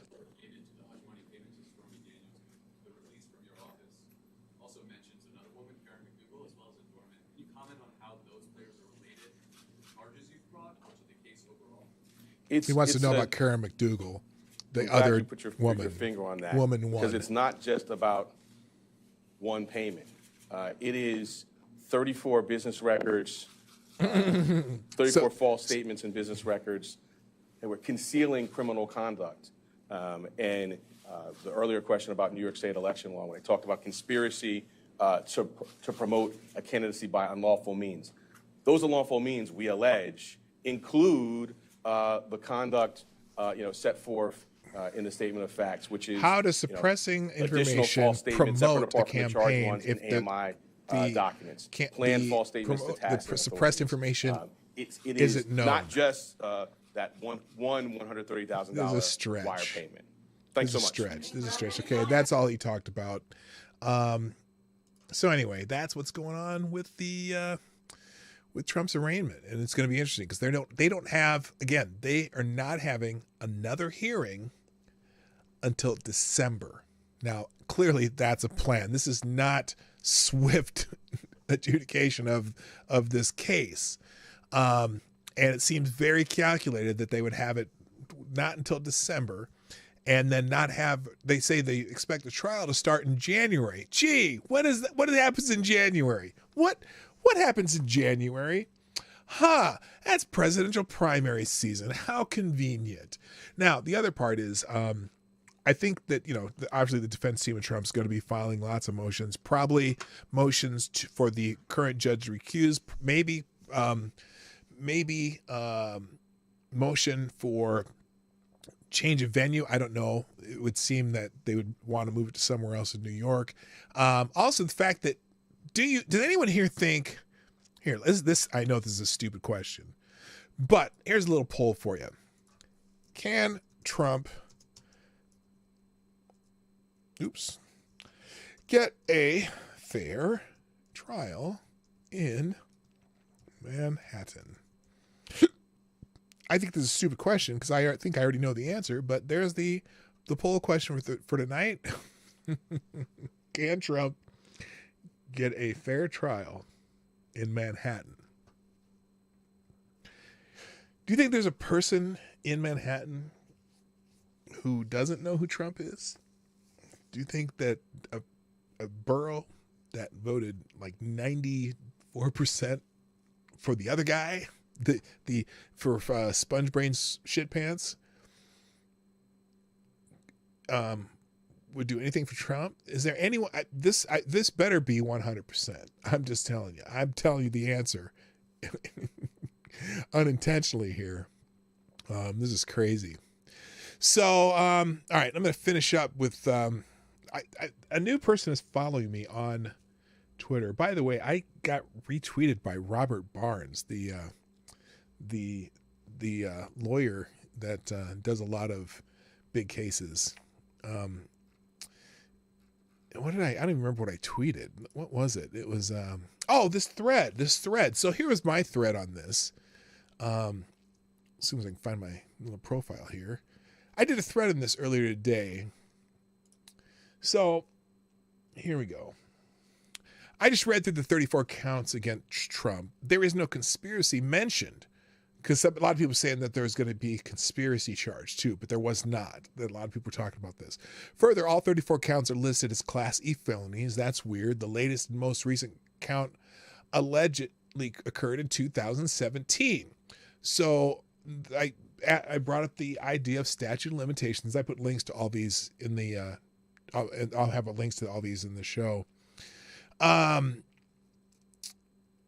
so the statute of limitations in New York for a Class E felony for which this is 5 years. Now, it may be due to the fact that New York considers people leaving the state of New York extending their statute of limitations. I don't know. But also, here's the one that Robert Barnes retweeted. Here's 2 of them. Further, to bump the charge from second-degree misdemeanor to first-degree Class E felony, it relies on underlying crime, none of which what Bragg mentioned in his press conference are being charged. Further, the alleged federal crime Bragg mentioned in the press conference as a reason to elevate the charges to a felony also has not been nor will be charged against Trump. This indictment is a mess. And I said the alleged federal crime also has a statute of limitation of 5 years. So, and I thought that was interesting that I got a retweet from Robert Barnes because he's a very big-time constitutional lawyer. And then also there's just a few little quips in this Trumpet Sounds account that followed me that I thought were pretty good. We'll just scroll through this.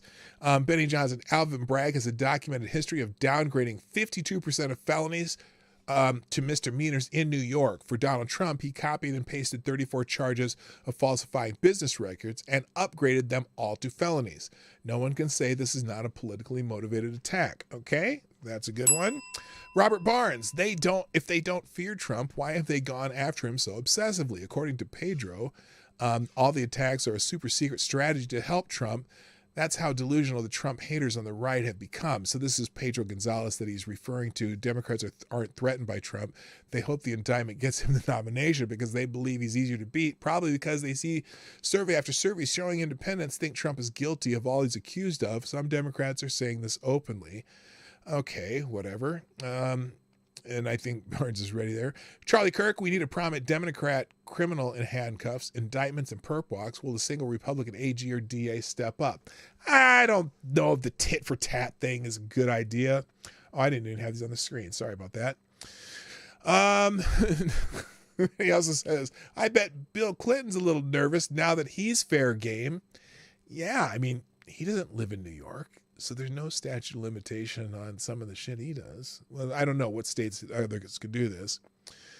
The other one, Jeff Greenfield is not a Trump person. Almost consensus skepticism and disappointment about the strength of this indictment on CNN, including among highly non-Trumpers. Now, where is that? Here it is. Watch this. This is CNN talking about this today. This is CNN. Here, let's go. It's full screen. Here's CNN talking about it. Let's listen to this. Case may be or may not be. Your reaction now that you've had a chance to go through it, is it what you thought it was going to be, and are you unimpressed? It is what I thought it was going to be in terms of focusing on the payments that were made, the falsification of the records, and really tied to the payment that was made to Stormy Daniels. In terms of a case that's being brought against a former president, it's a little underwhelming. There's underwhelming. That's not good, is it? There's not is more underwhelming violations, good? tax violations. There's not an incredible new set of facts that we didn't know about publicly. It's really the facts of this case as they have existed for basically almost 7 years. And case may be or may not be. Okay, so that's just repeating itself now. Oops, don't do that. Don't do that. All right, let's close this. And then somebody asked Joe Biden about the indictment. So here's Joe Biden. Hang on. Is the indictment your predecessor politically divisive?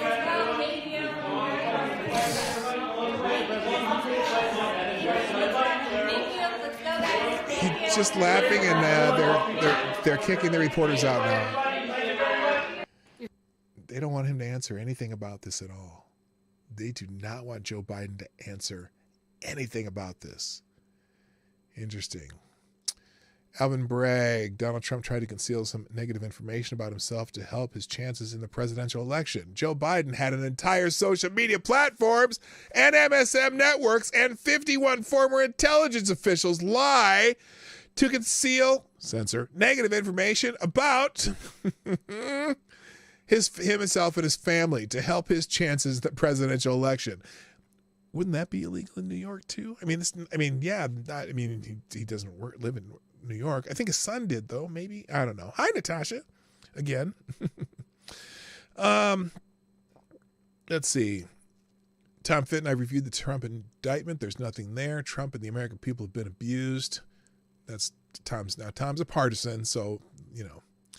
And then according to New York state law, Bragg can indict former presidents for process crimes they didn't commit over a crime he doesn't have to tell us about or prove in a court of law. The first 4 charges placed the president in New York committing the crimes on 2/14/17. Yet Comey's memos placed Trump in the White House in December, or in Washington, D.C. He wasn't even there. Oh, he wasn't even in New York at the time. Okay, interesting. All right. Guys, I think that's got to be it because I do have to sleep. I do have obligations in the morning like I do every morning, but I want to thank you for joining me on this birthday stream. Let me hang on before I go. Don't slip away yet. I want to see what some of my, oh, wait, I don't want that. I want to see what some of my notifications here say. By the way, thanks for anyone who shared the stream. I greatly appreciate it. And also I got another message here from, oh, that's from Sydney. Hi, Sydney. I'm saying hi back. Sydney, a longtime viewer of the show. And I hope I forgot to ask her, if Sydney, are you even still here? I wonder how your basketball season went. I'm curious. All right. Is there anything trending right now? Barbie's trending. Oh, that's right. They're going to have the new Barbie movie. Oh, God. No. Van Jones is trending because a lot of people are mad at Van Jones. And let me give you an example because this is really kind of weird how people are dumping on Van Jones today. Here's the Twitter topic about Van Jones, if it ever pulls up because my computer's slow. So Van Jones is the Tim Scott of Maggie Haberman's. Now those are people that's people that Edith Mistel, a left-wing Democrat, does not like. So Black Twitter, after hearing a quote from Van Jones, what? Yeah, what? So here's the quote that they're all pissed off about Van Jones for. Okay, this is regarding the indictment today. I think that the heat is on this DA. I think he's going to make a very sober decision, and I would not be surprised if he doesn't step back from the brink. I just think that the reality is he's got to make a sober decision now. I agree with David. A charge like this, a porn star payoff 7 years ago, somehow tied to the election, but not really. It doesn't seem like the right way to go. So people are upset about that. They don't like Van Jones saying, this is basically, he's saying it's a weak case. Now, even CNN legal analysts saying the case is underwhelming. We already saw that clip. Here's Van Jones on Trump's arrest. Now, here's the part, another one that they don't like. Okay, they're really upset with Van Jones for telling what he actually thinks that doesn't fit with their narratives. He looks sad. He looks sad. He looks sad. Because he looks sad. Like the weight of it's hitting him. And, just as a human being, like, I don't take joy. I don't like the prison system. I don't like what it does to people. I don't like this process. So I don't take any celebration in seeing him looking that way. He looks sad. Now, doesn't mean that accountability is not owed. We don't know what he's going to be charged with. There's a lot more. But at that moment, that is not a conqueror. That is a granddad having a very bad day.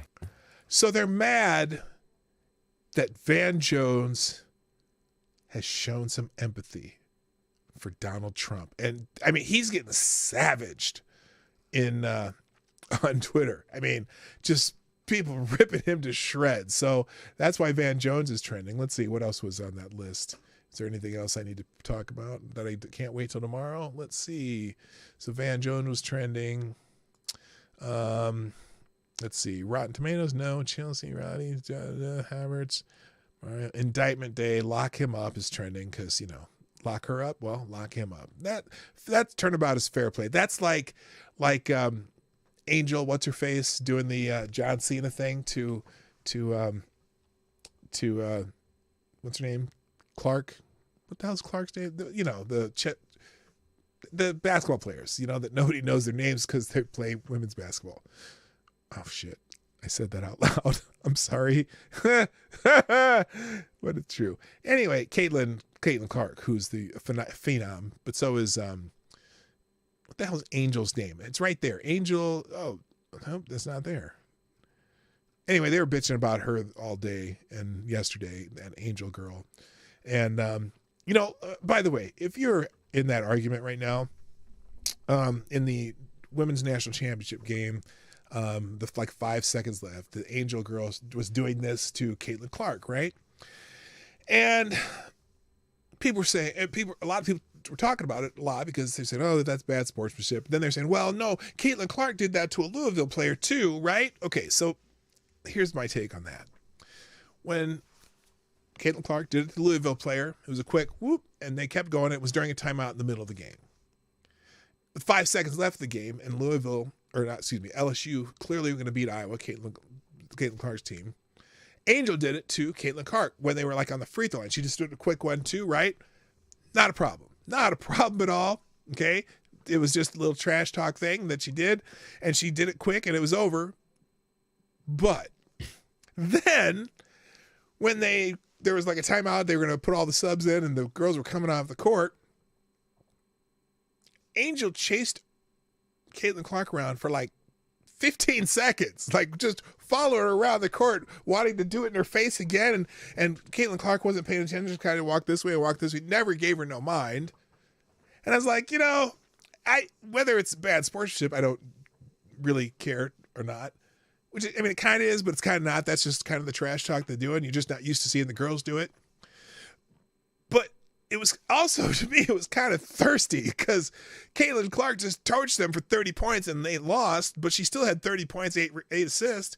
And she was kind of thirsty to make sure that Caitlin Clark saw it, and Caitlin Clark ignored her. So that probably just bummed her out even more. It looked like a thirsty move. So I don't necessarily care that she did. It was a little unsportsmanlike to chase her around for 15 seconds. But nothing, no big deal. And even Caitlin Clark in an interview said, yeah, that was no big deal. That's just what we do. And it's, it makes the game fun, whatever. But I thought it was kind of thirsty more than anything. I mean, it was, oh, please see me dissing you. Please let me walk around for 15 seconds. Please see me dissing you. And she just ignored her and kept walking. It was hilarious. So, but congratulations to LSU.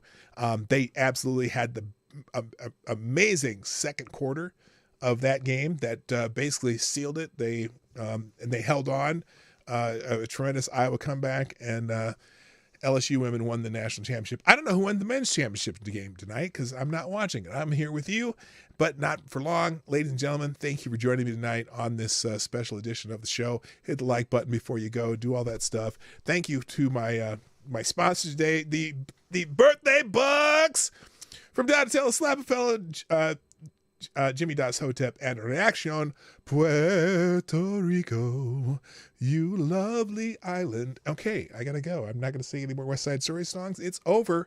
Ladies and gentlemen, thanks for joining me tonight. See you tomorrow on my regular show in the Morning Night Live, Monday through Friday, 10 o'clock Eastern, 9 o'clock Central in the AM. See you tomorrow. My name's P-Dog Knight, and I'm out of here. Bye-bye.